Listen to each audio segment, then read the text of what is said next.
Hey there, welcome to the channel. Meet the Komatsu D375A-8, a next-gen dozer made for the toughest challenges on the roughest terrain. Under the hood, it's packing a Komatsu SAA 6D170E-7 diesel engine, pushing out around 609 horsepower at 1,800 RPM. That's more than enough to move this 163,340-pound monster like it's nothing. Up front, you've got a blade that can handle 28.8 cubic yards of large chunks of rocks. And of course, with jobs like this, unexpected problems sometimes happen, just like these.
Yeah, things don't always go smooth out here. But hey, that's just part of the job. Now let's see how it handles these big rocks, and how dozers keep the waste dump in shape, where the haul trucks are dumping overburden.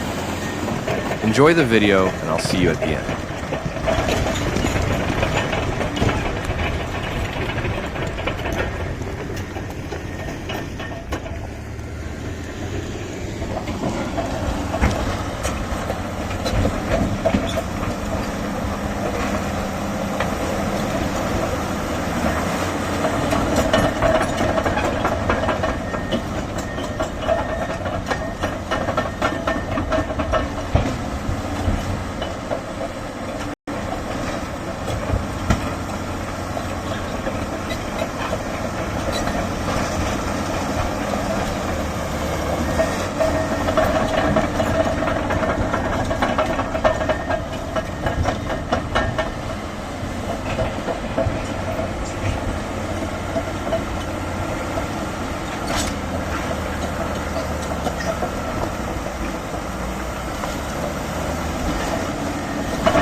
well, there goes another patch of forest. But at least the dozer did a good job. Alright guys, if you enjoyed the video, give us a like and subscribe to the channel. It would really help us out with future projects. Until the next one, bye.